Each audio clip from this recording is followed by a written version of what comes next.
Well, Nick and Rachel, thank you so much for taking time to talk about your film. I got a chance to see at the beginning of the month, which was it doesn't get any better than this, which I'm going to say, being in Wisconsin, that used to be a tag phrase, a variation for Old Milwaukee beer.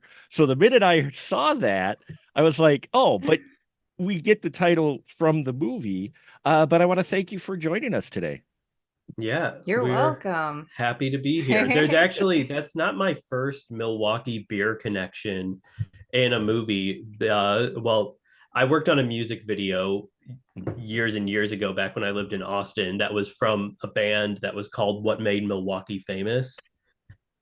And I, so this is also, I've got this, I've later this year, I've got coming out this massive documentary project I've been working on for like 7 years about the Milwaukee musician Sigmund Snopek III. And mm, so, and he plays at all these at like the old German beer hall and all these beer gardens and stuff. So for some reason, even though up until I started working on the Snopek doc, I'd never stepped foot in Wisconsin in Wisconsin. So for some reason, Wisconsin beer culture has just haunted my film career. Yeah. So getting into uh, getting to have our movie up in Eau Claire was sort of it felt like a homecoming, even though it wasn't really. Wisconsin's calling you. Yeah. It's calling you, one of us. So, if you wouldn't mind giving my listeners, because some of them unfortunately couldn't make the fest, let them know, give a little brief synopsis. Always love to get it in the words of the filmmaker about what your film is about. Sure. Yeah. So it's a found footage movie. All three of the main characters, Nick, myself, and my best friend, we're all playing ourselves. The three of us have known each other since college, so we have like 20 years of like just home movies of us being idiots together. And we put way more of that in the movie than anyone probably should share with the public.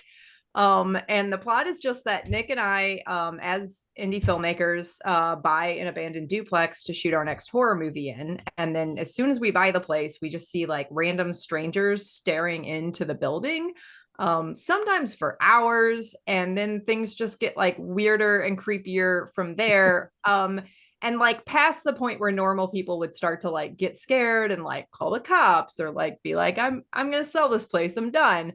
And the scarier it gets, the more excited we are as horror movie fans, to just be in this real life horror movie. And then we drag my best friend into it. And the whole movie's just the three of us realizing that our lives have become a horror movie and then just making a series of like incredibly terrible and increasingly terrible decisions to see like how scary we can make that movie.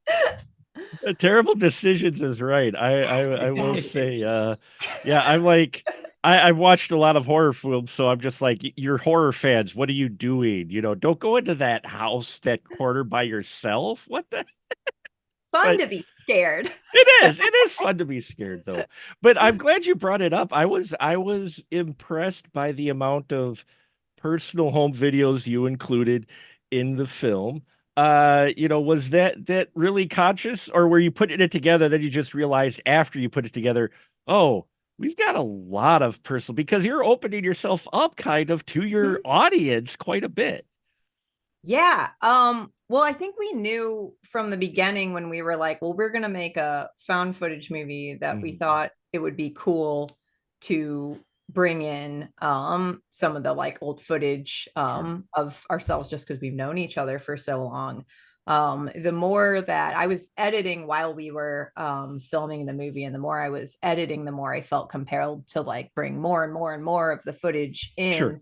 Sure. So they definitely like built over time. Yeah, and there was actually when we started making the movie basically, I mean, a lot of the movie is true, and Sure. we really did get this rundown duplex in order to shoot a horror movie in, but not the horror movie that we ended up making. We actually are making that other horror movie this summer. We're starting shooting it in like 2 months.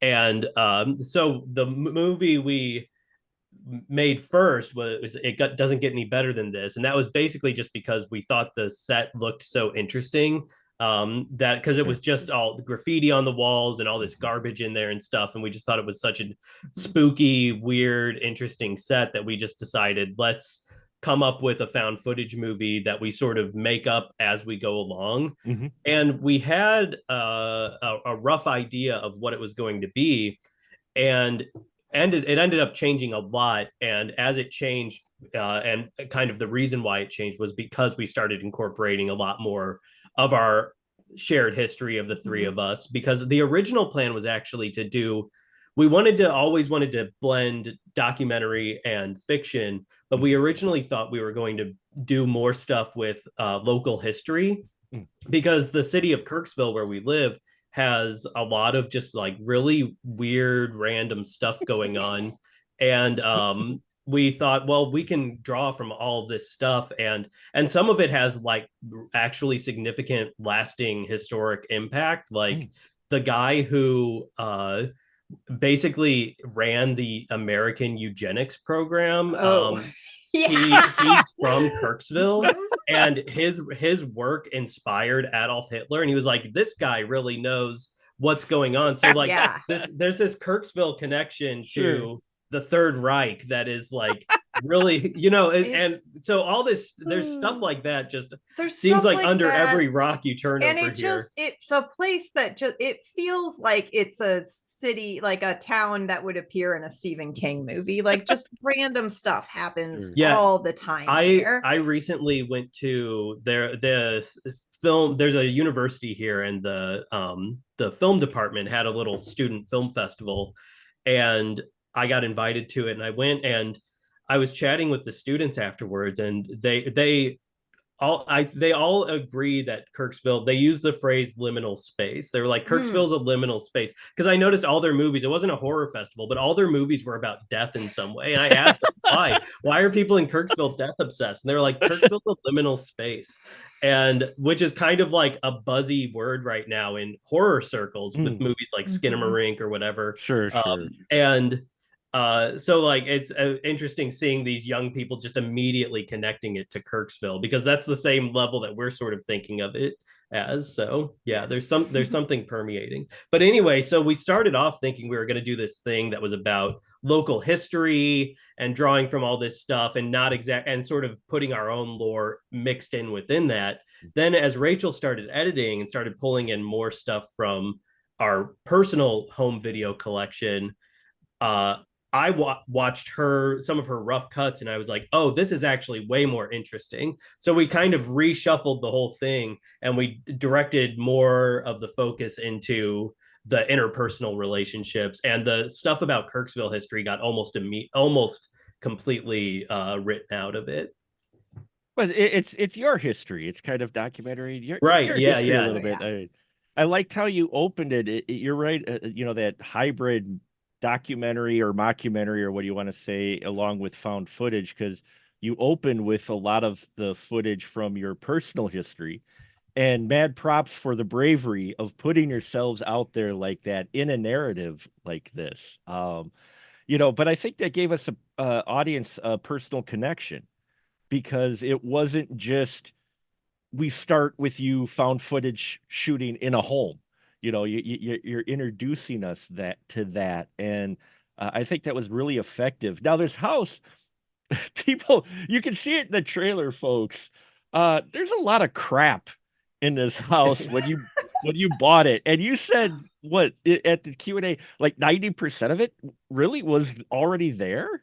Yeah, that's almost exactly how, with like the exception of maybe 3 items, that's exactly how the house looked. So like we walked into this place and we were like planning on like, oh, we know it's kind of a wreck, but we're going to fix it up a little, because in the next movie we're shooting, that the reason why we bought the place or planned to, we need to look like people actually live there.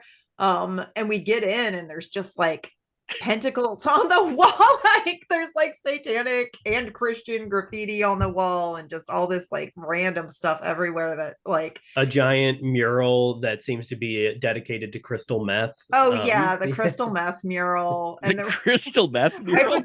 Hypodermic syringes in the basement, creepy old photos in the basement.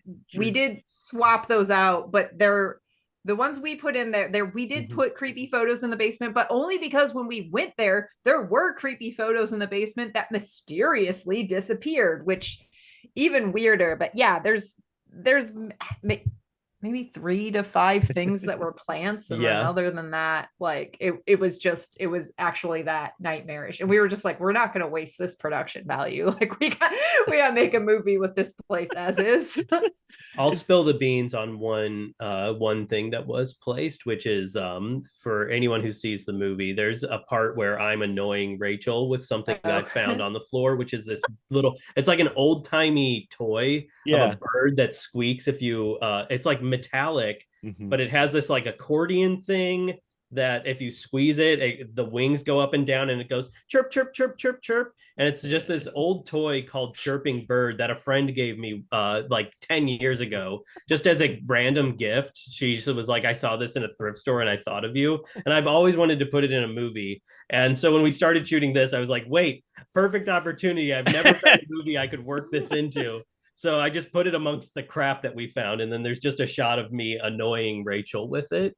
So and doing an effective job from what it appeared to. I'm not sure how much of that was acting and how much of it was you actually annoyed. We don't know anymore. Boy, so much of the filming, there's so many scenes where it's like, how much is acting and how much is you just responding to things? And it's like hard to draw that line at a certain it's also I've realized on like our multiple rewatchings of it that it's also sort of an early indication to the audience of just my personality as a filmmaker, where it's like I'm behind the camera but I'm also instigating you, and I'm going to see how far I can instigate you and how far I can take this thing, and then whenever it's gone too far I'm going to keep doing it a little bit more, which is just sort of how the movie works, and also kind of just how my personality is also. So yeah, it sounds like a true personality of a film director. Just I'm going to push you past your limits just to get that authentic performance. So which you do. I mean, Rachel, your character in here, I love the energy you brought her, because it was like no matter what batshit crazy stuff happened, you just seem to get more excited. I'm excitable. I'm an excitable girl. Yeah. Well, and it helps that it's funny because like I'm a nervous laugher just in life. But as I mentioned in the film, anxiety and excitement are just essentially the same. They're kind of indistinguishable from each other. So like my character, is she becoming more anxious? Is she becoming more excited? Yes, both. So exciting. But we also early on decided, you know, when you're making up, I mean, I don't want to give the impression that we just made up the movie as we went along, because we always had a plan. It's just we allowed our plan to change as the story, as we found what we thought was more interesting. We would go in that direction, whatever. So there was always a plan, but it was also improvised. But the way we kind of put guardrails around that, so we weren't just shooting a bunch of random crap. Although we did shoot a lot of random, literally, we shot random crap around literally the house. But, in the duplex. Yeah. But we would have rules that we kind of, or character things, or just ideas that we thought were interesting, and that we just decided early on, let's lock into this as just part of what the movie is. And one of those things was, usually in horror movies, people get scared when scary stuff happens, you know, that makes sense. But we couldn't think of any horror movies where the people just don't get scared. They just get excited by the stuff that's going on. There's never a moment. Yeah. My character is like disappointed, even like when it's like, oh, should we? But no, and the thing that makes that a useful mechanism, especially for a found footage movie, is found footage movies always cheat. There's always a moment where it's like, turn that fucking camera off, and like everyone's agrees, like the person filming doesn't want to be filming anymore, like, but they, you know, don't stop filming for some reason. But if we're just being such idiots, like, and we just are delighted by this wonderful movie we've walked into and has become our life, then we never have to feel like we're cheating. It's just that our characters are ridiculous.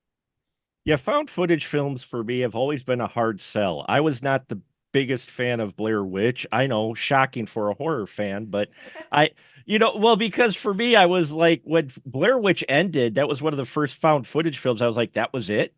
Yeah, we got like an hour of them arguing in the woods, and then someone tripped on a stairs, and another guy's in the corner, probably taking a leak. I don't know, but but I know some people who really love that film, but that launched that genre. And the toughest part for me for the sell is, why are they filming? I've seen so many found footage films where I'm like, you wouldn't be filming at this, but you would, but you establish that well, and I think that helps with those home videos in the beginning, because it shows that Nick loves shooting all the time. So of course he's going to be shooting, especially you wanting to make a film. I like that setup. So I mean, I think by that setup, that helps put context in it, and you don't question anymore, why are you filming? Uh, because for me, if they don't sell me on why you're filming, I'm partially checked out of the film. Unfortunately, it's a harder sell. Yeah, and that was another thing that was sort of one of the rules that we had that we established early on, was that so I like I mentioned earlier, I've got a background doing real documentaries. Although anybody who makes a real documentary knows that, like, calling it nonfiction is Yeah. kind of a stretch, because you're always fictionalizing to some degree, whether you're cutting out portions of interview and making a sentence that started here and over here, so you just do whatever it takes to make it work, really, is what it comes down to. But in having made a handful of documentaries, I kind of know the grammar of it. Sure. I know how to make a moment seem spontaneous, even if it's planned, stuff like that. And it's just in these little things, like how, like, where's the camera actually looking? Like, if you find that, you have to let the camera find something, you can't know that the thing's there. Just little things like this that help sell those moments. And and so, like, basically having decided early on that if I couldn't think of a reason why I would be shooting something, we wouldn't shoot it. We had to have a sort of from the perspective of a documentarian, why would this person be shooting it? There's one moment early on, part of the horror of the movie is that there's all these people staring at the duplex, and we don't know why. The first person you see in the movie who's staring at the duplex, if a filmmaker is watching that scene, they might recognize that my character is just shooting B-roll at that moment. I'm just going around getting shots of piles of garbage and, like, interesting looking stuff. And then I happen to notice that there's this guy outside staring, so things like that, where it's like, why would I be just pointing the camera and happening to catch this? Is because when you're making a documentary, sometimes you just go, all right, well, I'm going to go off and shoot some B-roll just so we have some stuff to cut to whenever we're editing this thing. So never have enough coverage, right? Right. Yeah, exactly. You never have enough coverage. Actually, always seems like you have too little coverage that you want, right? You're like, why do I have this wall? I don't need this wall. but yeah, I just love the authenticity of it. And you mentioned earlier those photos disappeared on you. Was there any other weird things that happened in that house while you were filming? So many. So many weird things. There's three explanations for it. Two are fun. One is very fun too. The second is kind of fun, and then the third is like, nah, maybe not. But there's a scene where Christian, my friend, and I are looking for Nick. He's disappeared in the house. We're yelling, Nick, Nick, Nick. And at one point, I'm like listening, like I'm doing the editing, I'm working on the like an audio pass, and I'm like going through all the audio footage, and you hear Nick, and it's not my voice, it is not Christian's voice, and it is not Nick's voice. And I'm like, Nick, Nick, I found a ghost in our footage. And like I'm the Mulder, he's the Scully. Like he's so skeptical. So I'm just like immediately like, I'm not going to sell him on this at all. But in that moment, I'm like, but is this your voice? And he's like, no, of course not. And then we're like, okay, we call Christian. We're like, is this your voice? Because it's not mine, it's not his. And he's like, no. And weirdly, all three of us in that moment were like, well, what happened? And we were just like, we couldn't come up with an explanation at that moment, and we were just like, well, I guess that was a ghost. And we were all just like, all right, okay, moving on. Moving on. I know we've since come up with two other explanations. One is still fun, which is that maybe a person was walking past the duplex at the precise moment that we were all yelling Nick, Nick, and decided to also yell Nick, which is like just also in the spirit of community. In the spirit of community, Kirksville is that weird of a place that it's not too far out the realm of possibility. Yeah. And then the other possibility, which is it's less fun, but it's still a little weird, is that Nick's like, maybe it could have been me trying to scare them from behind the camera, but you have no memory of doing that. Yeah, right? Like when we went back and reviewed all the footage, I found that in that exact moment where the voice shouts out, I was actually hiding from Rachel and Christian and had the camera on them at that exact moment. So like it would make sense for me to have shouted out in a disguised voice my own name to just to mess with them. But again, like I don't have any memory of doing this, and it doesn't sound like me is what's so weird about it. Do you not have a memory? Because we also, I feel like, didn't react. And on the camera they don't even turn around when I'm behind them shouting at them in an empty basement. It's really so like it's as if they didn't even hear it, even though it's there. So. But here's my question for you: do you not remember shouting, or do you not remember filming that little segment where you were hiding? I definitely don't remember shouting. I didn't remember shooting that until I was watching. Oh, okay. Footage. I was like, great if you don't remember shooting it at all, because then maybe the ghost shot the right. Yeah. the ghost shot the footage, took over his body from the actual hellmouth that you have at the house. Yeah. Yes. And Rachel's all excited about it. Nick's like, I don't want my body possessed by a ghost. What are you talking about? I feel so violated now. But the third part of your trio, Christian, I liked his performance quite a bit. And, at one point he turns and gets rather mean.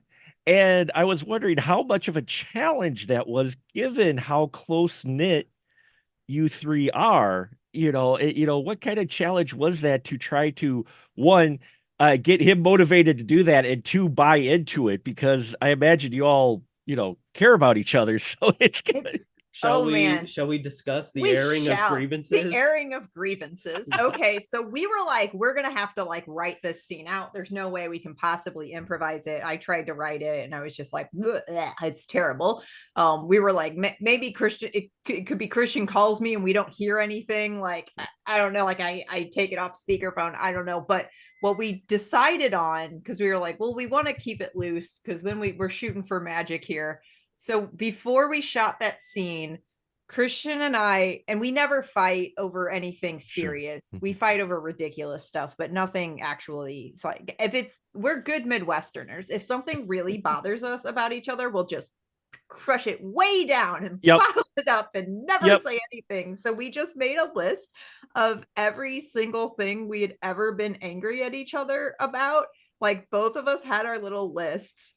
And he goes to the house next door to like call me, because we're on a phone call, and we just had it was like 2 hours we were filming where we were just fighting with each other about like everything, our entire friendship, everything one had other wrong. You never got me a birthday present. You didn't invite me to your wedding. And like, oh my God, so many things came out during that. And then also it was Sorry, like, just to interrupt, just to be fair, we didn't invite Christian to our wedding because we eloped. So that's it, true. it really wasn't No, I personal. know we're not Sure. that bad of No, friends. no. But we did get married twice and we didn't invite, he wrote, didn't invite me to either of her weddings and underlined it. Yeah. But both times, Yeah. private wedding and then an elopement. So that's it's understandable, but I get it. But yeah, every like 20-year long fight that we had, that it was like, and we also had notes of like and remember to work this stuff in. And it's funny because like our other friend Meredith, that we were like really tight with, me and Christian, in college, when she watched the movie, I was like, did you feel like tense or scared watching it? And she was like, I felt so tense during the scene where you and Christian were fighting. And I'm like, that's precious. Like, that's the most adorable thing. That she's like, I can't watch it. You're saying all your feelings that you usually keep bottled up. What's gonna happen? But yeah, it was good. Yeah. Well, you use the project to be cathartic. See, there you go. It, and then afterwards we were like, let's talk about the things. And never once since then. Yeah. So Yeah. 20 years from now, maybe we'll make another movie and have an opportunity to shout at each other. But that's great that you have that relationship. And again, it comes across in the film, I think, because the other hard thing for found footage is authenticity. Because most of it's scripted, and especially when you get conflict, one of the things that always usually is noticeable is kind of that forced conflict that you have with characters. I don't know if you noticed that at all in some found footage films, to where you're watching it going, these guys were never best friends. You know?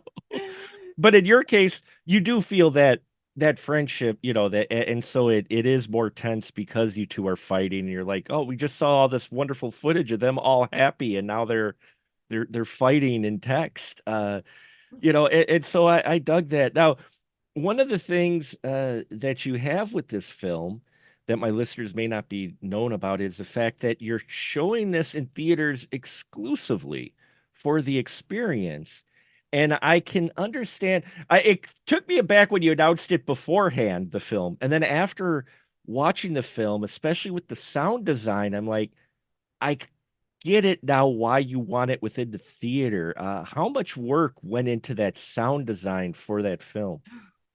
Ooh. It's yeah, it's kind of tough to answer. Also, I don't want to give too much away about some of the specific No, really memorable sound choices, but because the movie is actually, I recently had a friend watch it. We screened it in Austin the week before the Night of Horror Fest. Sure. And a friend in Austin came and watched it. And then afterwards, he sent me this long text message where he basically was shitting all over the movie, saying all the stuff that he thought was terrible about it.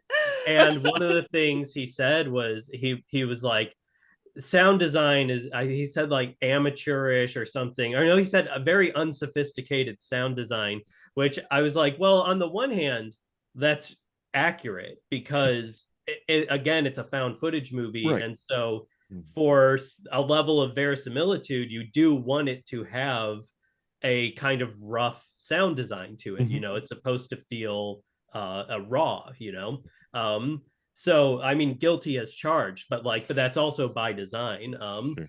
And yeah, and then there are also these moments within it where there's some very I'll just say abrasive sound decisions. And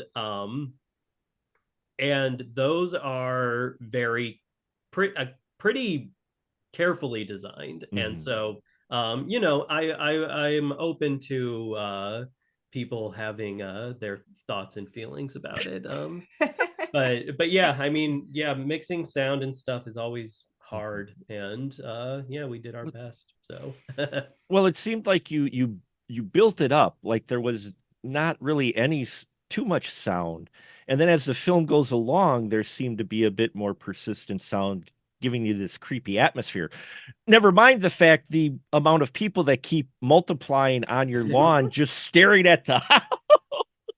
Right. Well, and a lot of it too was you know, we had the option of working with a more professional sound mixer for doing just with that. There was somebody who was a friend of a friend who was willing to give us kind of a discount rate on doing sort of a last polish on it, but we opted not to take that because we were afraid that he might actually polish too many of the edges off. Sure. And like there are parts in the movie, this is another criticism I've gotten from filmmaker friends who have said, oh, in this scene you can hear a microphone buzzing, but you can get rid of those sounds in post. And I'm like, yeah, I know you can get rid of those sounds, but we actually intentionally left those sounds because whenever they happened, anytime it happens and it's in the movie, there's also something creepy happening in the movie. So like, it's for us putting the movie together, it was like, oh, maybe when there's something supernatural happening, it's affecting the hardware, you know, and you know, that's not ever explicit in the movie. We never as characters make that connection, but that was something that we considered as a possibility. So we were like, if the actual microphone buzzing is in the universe of the movie an element of the supernatural, why would we want to get rid of it? So so it's just one more thing that's maybe just adding to the supernatural creepiness of it. And how you know, how did that work into the editing process for you, Rachel, with the audio as well? Were you and Nick sitting together when you're doing the audio, or did Nick do separately? Or? Oh yeah, Nick took okay. So this is the movie is actually edited. The sort of faux documentary, mockumentary aspect of it is it's from the perspective of Nick's character is editing this movie at the end. So we wanted him to do essentially all the last, like I did the very first I did like the first pass and then some sort of like revised passes on it. And this is actually really funny. So Nick taught me how to edit on Adobe like before we started editing. He was just like, no, the basics are, because I was just like, I want to edit the movie. I want to see how it like looks all strung together. It's gonna be amazing. And they always tell me that I'm mostly a screenwriter. They always tell me that screenwriters make great editors, and I think I did a 3-day thing in grad school where I did some editing and that was fun. And he was just like, okay, shut up. Here's this is how you cut it, and this is how you go forward, and this is how you go back. Go nuts. And then ended up being really happy with a lot of the editing choices I made as sort of like a beginning point. And it was useful just to see like, oh wow, when you put these scenes together, it really works. But these two scenes together, okay, we need something in between them. So we kind of were able to like use that in order to figure out, you know, like polishing with the script as much as there is a script, and figure out what all we needed, extra footage we needed to shoot. But yeah, I did most of the early passes on it. We brought a friend, Ryan McDuffie, in to kind of essentially like break it apart so we could put it back together again, just like some outside eyes, because you know we also wanted to cut like 10 minutes from it, and we needed somebody to come kill our babies. So, we killed a lot of it. We revived some of those babies, but and then Nick did like from a certain point onwards, like the last polishes, including the audio, he did everything because we wanted it essentially to be like character choices as well. Like it's like he gets the absolute final word. And that was like Rachel's saying, that was sort of by design, that we said, okay, at a certain point, I'm going to no longer accept input from Rachel because my character is the one doing it, and I basically did a mind meld with the alt universe Nick that is the character in the movie. And I was so up my own butt with this stuff that I was like, I would get criticisms from somebody and they'd be like, "Oh, I'm not sure about this." I'm like, "Yeah, I had considered that alternative, but I'm absolutely convinced that alt universe Nick would have made this choice. So I'm sticking with it." So like I was deferring to the opinion of a version of myself that doesn't exist. And so that's really the magic of this movie, is that like we convinced ourselves that magic exists, we convinced ourselves that the supernatural exists, we convinced ourselves that alternate universe versions of ourselves exist, and that we should defer to their opinions on things. Yeah, so. even though they make terrible decisions. Right, yeah. Probably. Yeah, it's their defining character trait, in fact, is that they make terrible decisions. But we deferred to them nonetheless. Yeah. But again, I think that it works, and especially later on in the film, there's a change in the dynamic. I don't want to spoil too much, but so I think you feel that loss more because of just both of you having input both in front and behind the camera. I think adds to it, and I'm very happy to hear that you brought someone else in to edit it, because I've seen a lot of indie filmmakers who edit the film themselves, and you can kind of tell. You're like, if you would have trimmed 10 extra minutes, this would have been a wonderful film, but you kept that in, and it's like just a little too long. But and that's a thing too. So we watched a ton of found footage movies while we were making this, because we wanted to basically we wanted to internalize the shitty decisions that most found footage movies make. And we love found footage movies, and when I criticize them, I say it from a place of love. But like, they do lapse into cliche more often than they don't.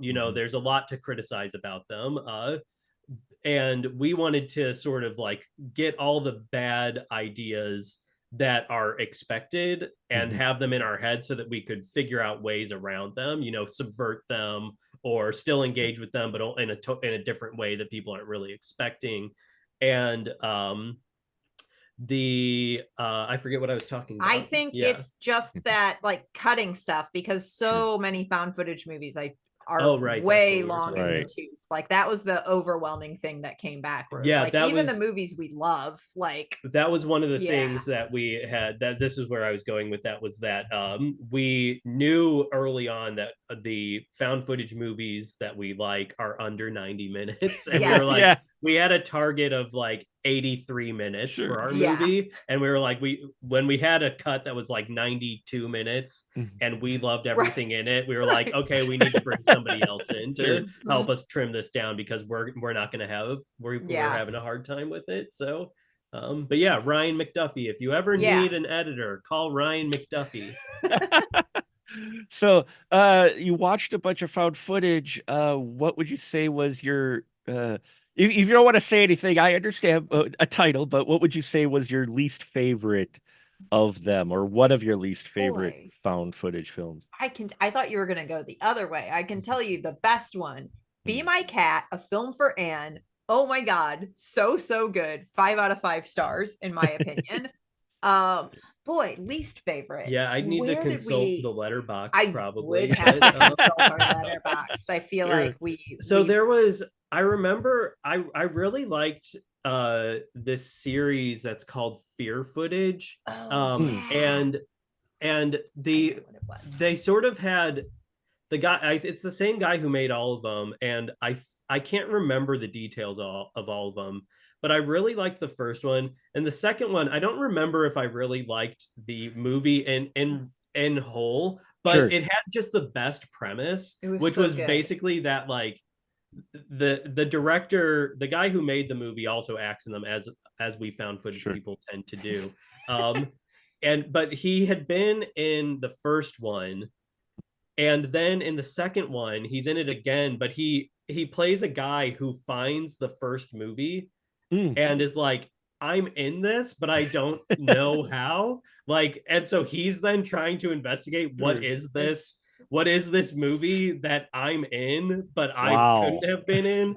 Which I and my memory is that, like, I don't think that premise actually worked in execution, but I loved the premise in and of itself so much that I was willing to forgive even if the rest of it was bad. And I kind of want to say the third one was maybe not very good. I think it's more, the first one is so good Yeah. that I feel like the second one I thought was good. The third one I didn't like as much as the three, but I think they were all what's generally another one? favorable. I'll tell you what. Okay, Hell House LLC, the first one, amazing. It was The fourth really, one, very good. Second and third, like I don't know, like boy. You know, it's funny with the first Hell House, I liked it better when it wasn't the found footage part. I found the part where it wasn't more fascinating than, because it kind of flips the script a bit with that. You know, I mean, for me, one of my favorites is still Behind the Mask, The Rise of Leslie Vernon. Oh, yes. That is really good. That's the way you do those kind of hybrid films. I just, you know, I remember watching it the first time and like, okay, mockumentary, I got it. This is kind of cool. And then it kicks into like theater mode to where it's like your standard horror film narrative when he goes in to kill someone. And then it cut back to behind the scenes. And I'm like, this is really cool. Yeah. It's a shame they never got, I don't think they ever got their second film because they wanted to do another one. Yeah. And I don't think they ever got it off the ground. They tried a campaign. And that movie is actually a really kind of deep influence on Rachel in particular, but on us together as well. But Rachel has after we make our next movie, Homebody, the next horror movie we want to make is a movie called Scary New Year, which actually is referenced in It Doesn't Get Any Better Than This, because there's a Scary New Year celebration, which is really something that me and Rachel and Christian do. We get together on New Year's and we celebrate it in a scary way. But we want to do this script called Scary New Year that I once called Rachel out on. The script is essentially, there's a scene in Behind the Mask where Leslie Vernon and I forget the name of the character, but the final girl who's the documentarian, they should sort of share this quiet moment together where Leslie Vernon is just like, I'm just so happy.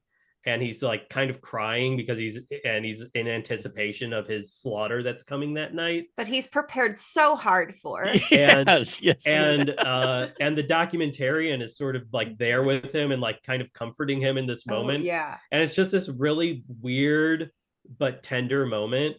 And Rachel's script, Scary New Year, is sort of that moment extended over a 90-minute movie. Nice. Just like essentially like a loving relationship with somebody who is capable of very bad things.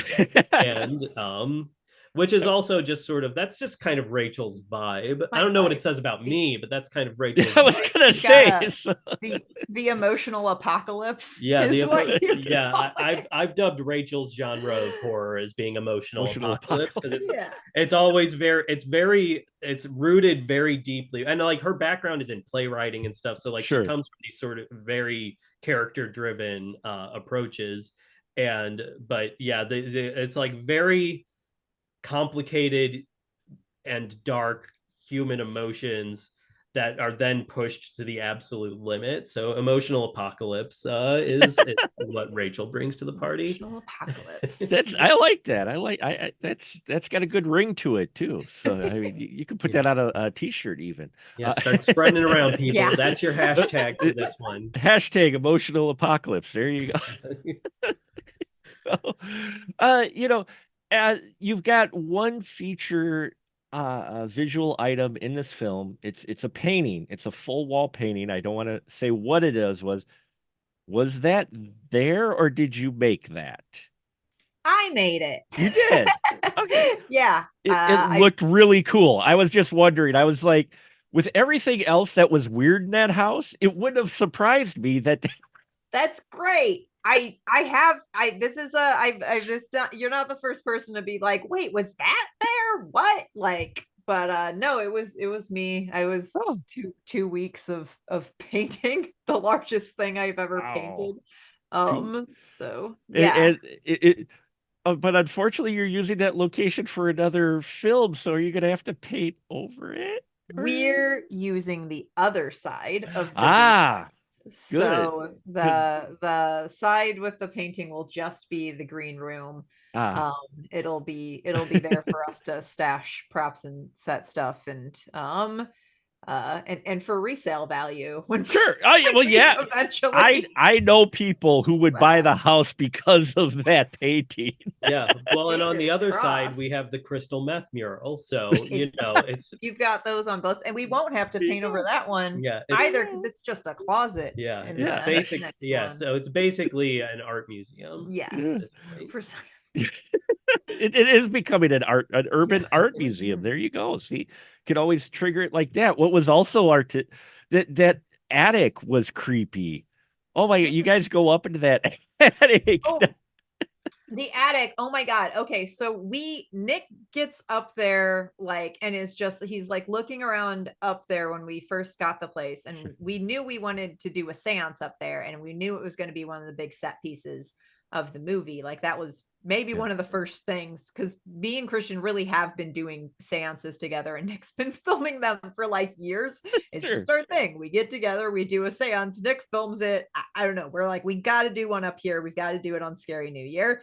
But he looks up in the attic and he's just like, ooh, it's really unfinished. I don't know that we're gonna want to do a seance up there. Maybe we should like cover the whole thing in like fancy floor, like not Yeah. fancy, but in flooring, Sure. not fancy.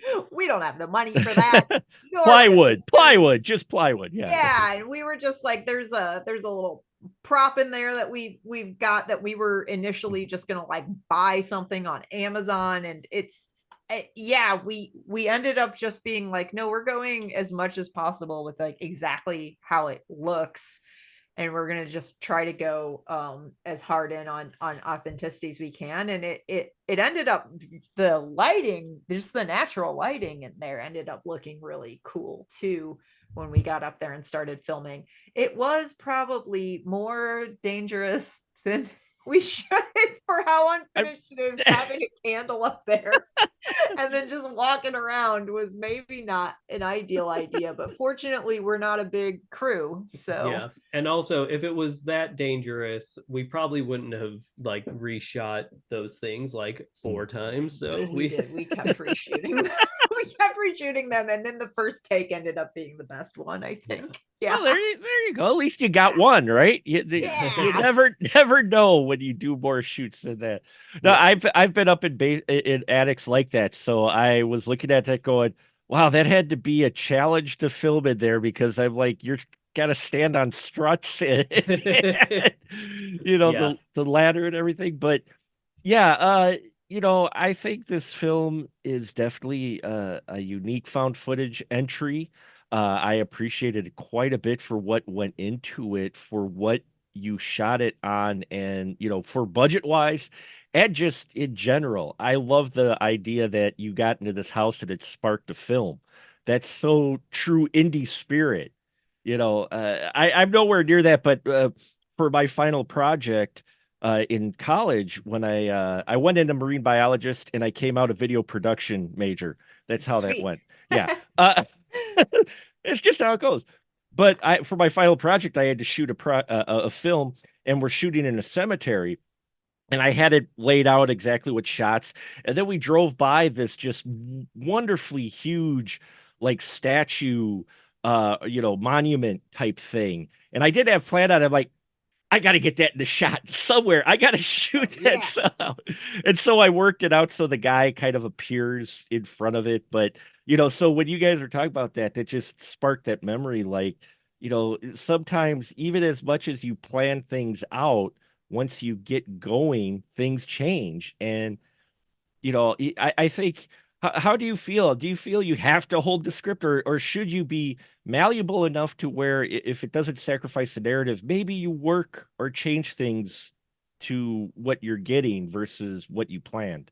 That was actually I was having a similar conversation with some of the other filmmakers at the festival last weekend. That we were at the bar after the last screening of the night, and Sure. um, I think I was talking to Jethro, who made Gunfighter Paradise, which is really good and people should keep an eye out for. But we were talking about how basically like every shitty indie movie you see is the one that they stuck to the script. You Sure. know, like they had a plan, they executed their plan, they exported their movie, and they got it into their festivals, and then like whatever. The ones that you remember, the ones that feel alive, are the ones where the people making it are like, okay, we've got a plan.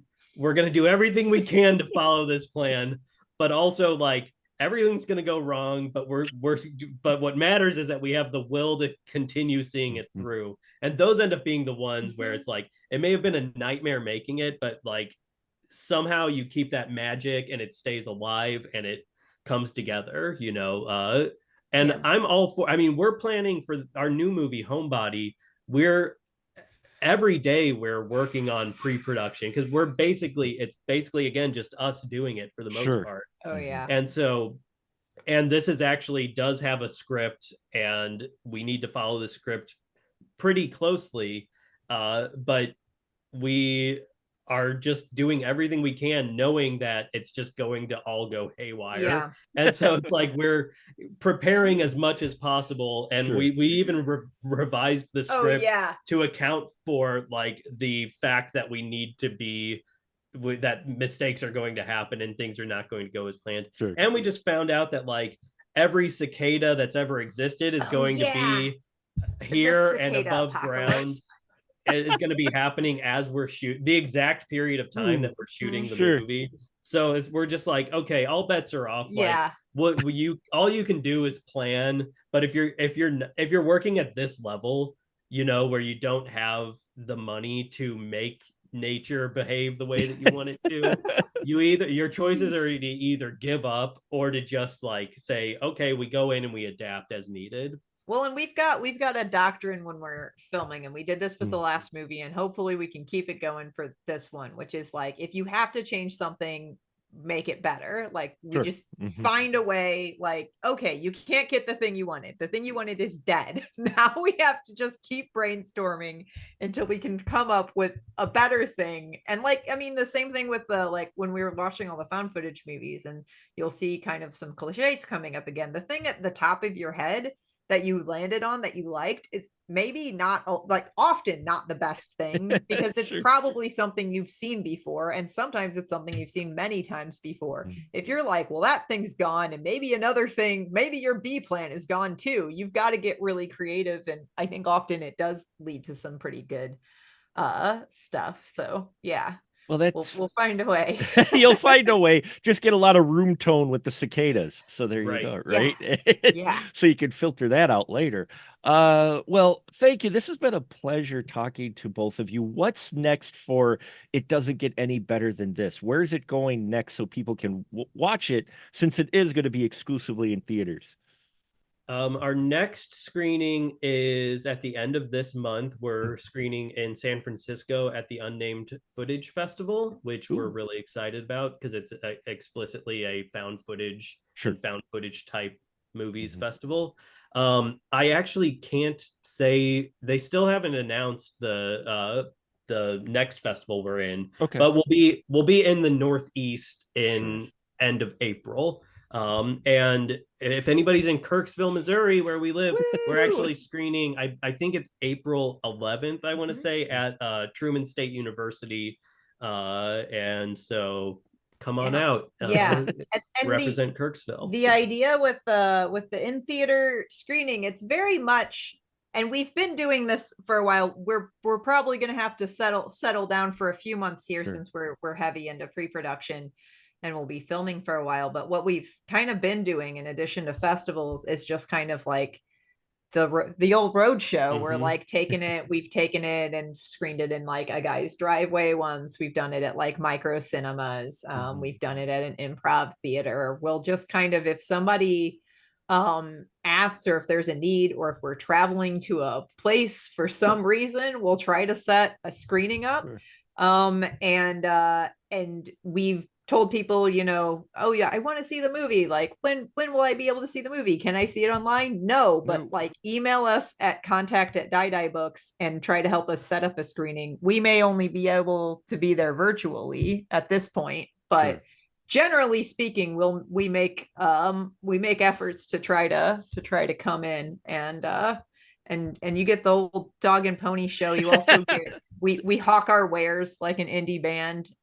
We bring our we also publish books about horror movies, die books, and you can buy those at our screenings as well. So yeah. Or on our website, diediebooks.com. Go there now. diediebooks.com. You beat me to the question I was going to ask where they can follow. Is that where they can follow the Die films as well at diediebooks.com? Yeah, we've got on our website, there's a tab for Die video. That's where all of our horror movie stuff will be as we make more. Because like I said, we've got our first 3 movies we want to make planned out already, and we just need to get enough years behind us so that those things exist. So and they'll always have that website. I keep that page updated as well with upcoming screenings. So as we have more like sort of planned, you can keep an eye on those to see if it's coming to a city near you.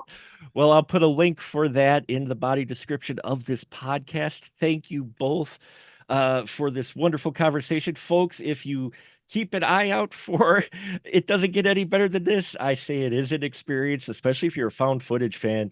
You should definitely check it out. Thank you so much. And I'd love to talk to you again when you have your next project completed and whatnot. Love to have you back and talk more films and talk about is it Homebodies you mentioned? Homebody. Yeah. Thank you.